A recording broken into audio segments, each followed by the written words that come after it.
Namo Sang Hyang Adibudaya, Namo Buddhaya. Para upasaka dan upasika dimanapun berada, pada kesempatan ini saya menyampaikan sebuah renungan tentang riwayat kehidupan Sang Buddha, yaitu ketika bayi Siddhartha berusia 5 hari, Raja Suddhodana selaku orang tua mengundang para Brahmana. Ditulis dalam kitab suci kurang lebih ada 108, dan dari 108 itu ada 8 orang yang ahli dalam meramal. 7 dari 8 itu meramalkan bahwa ada 2 kemungkinan nantinya setelah dewasa bayi Siddhartha ini. Kemungkinan yang pertama atau ramalan yang pertama adalah bayi Siddhartha akan menjadi raja di raja, raja dari semua raja. Kemungkinan yang kedua atau ramalan yang kedua atau prediksi yang kedua, nanti bayi Siddhartha kelak akan menjadi seorang Buddha atau seorang suci, seorang yang tercerahkan. Dari 8 itu ada 1 yang memastikan, meramalkan bahwa bayi Siddhartha pasti menjadi seorang Buddha, yaitu seorang Brahmana yang termuda yang bernama Kondana. Mereka juga para peramal ini memberitahu kepada raja, khususnya pertapa atau Brahmana termuda Kondana ini, bahwa nanti putranya bayi Siddhartha itu setelah melihat 4 peristiwa akan meninggalkan keduniawian, akan menjadi seorang pertapa. 4 peristiwa yang akan dilihat oleh bayi Siddhartha nanti kelak. Yang pertama, akan melihat seorang tua, akan melihat seorang yang sakit, akan melihat orang mati, dan akan melihat seorang pertapa. Dan bayi Siddhartha itu kemudian diberi nama Siddhartha, yang artinya tercapailah segala cita-citanya.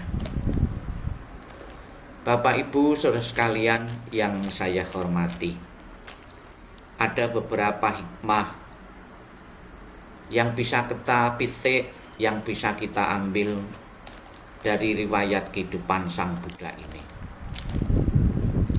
Bahwa Raja Suddhodana mungkin sudah menjadi kebiasaan pada waktu itu di India, kelahiran seorang bayi dalam tengah keluarga, kemudian untuk melihat masa depannya, mengundang para peramal-peramal yang untuk melihat nasib atau menjadi apa nantinya setelah dewasa.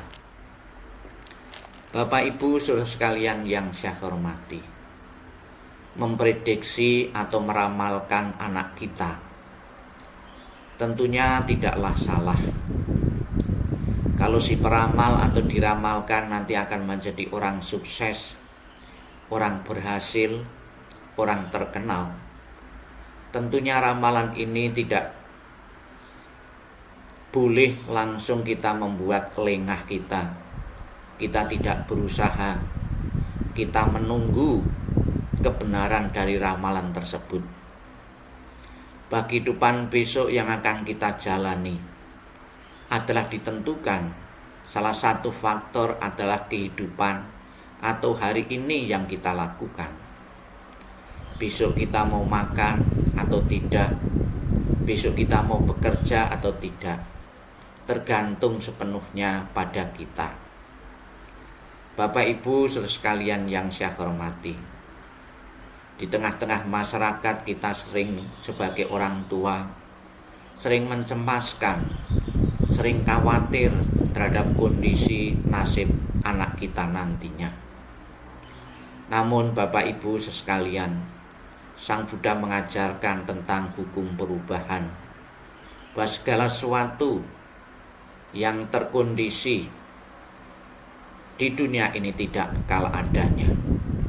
Dengan adanya hukum perubahan ini adalah satu hal yang menguntungkan bagi kita. Jika misalnya saja anak kita diramal bahwa kehidupan yang akan datang itu suram, bukan berarti kehidupan anak kita sudah dipatenkan atau sudah tidak memungkinkan lagi untuk dirubah.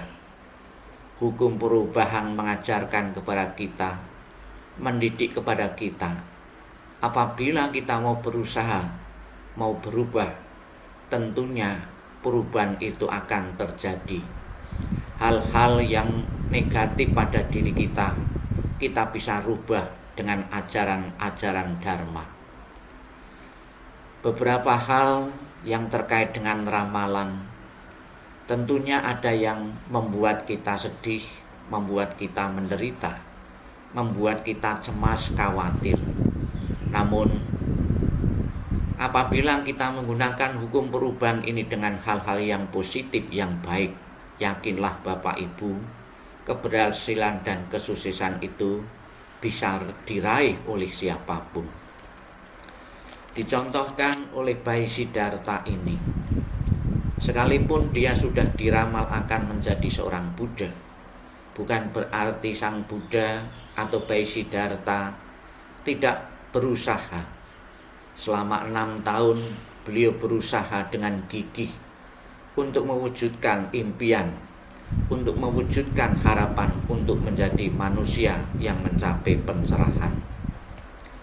Bapak Ibu saudara sekalian yang saya hormati, tadi juga kita menyimak tentang bayi Siddhartha diberi nama Siddhartha, yang artinya tercapailah segala cita-citanya.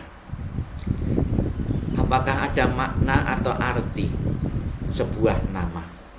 Tentunya nama mengandung satu harapan, satu doa, dan juga kita bisa melayakkan diri, memantaskan diri pada nama yang sudah kita pakai. Hendaknya kita termotivasi untuk memaknai makna yang bagus terhadap nama yang telah diberikan kepada kita, baik itu diberikan kepada orang tua kita maupun kepada orang lain. Pada salah satu kesempatan kita bisa menyimak dari satu riwayat kehidupan Sang Buddha. Pada satu ketika Sang Buddha melihat seorang yang bernama Arya. Kemudian Arya ini mempunyai pekerjaan menangkap ikan. Apa komentar Sang Buddha? Sang Buddha mengatakan bahwa karena namamu Arya tidak layak untuk menyakiti makhluk hidup. Arya adalah orang suci, orang yang selalu menghargai kehidupan. Dari cerita ini dapatlah kita ambil satu hikmah. Marilah kita bersama-sama mengangkat nama kita agar kita layak dan pantas apapun nama yang sudah disematkan kepada kita, pemberian dari orang tua kita. Dan berkaitan dengan ramal-meramal, silahkan Bapak Ibu memprediksi kehidupan yang akan datang. Namun tentunya juga jangan pantang mundur, jangan menyerah terhadap nasib kita, bahwa hukum perubahan mengajarkan bahwa setiap saat kita bisa berubah. Dengan perubahan yang kita miliki itulah kita akan bersama-sama maju di dalam Buddha Dharma, karena kita menggunakan kesempatan waktu ini untuk belajar Dharma, untuk melakukan perubahan sikap mental dalam diri kita. Semoga Bapak Ibu sekalian, dengan sesering mungkin kita membaca riwayat kehidupan Sang Buddha yang akan menginspirasi bagi Bapak Ibu sekalian untuk mengadakan perubahan positif ke arah kemajuan. Apa yang telah diraih oleh Pertapa Siddhartha secara gemilang, prestasi puncak yang telah dicapai oleh Pertapa Siddhartha bukan saja dimiliki oleh beliau, namun juga bisa kita raih. Sabi Sata Bawantu Sukitata. Semoga semua makhluk hidup berbahagia dan sejahtera. Sadu, sadu, sadu.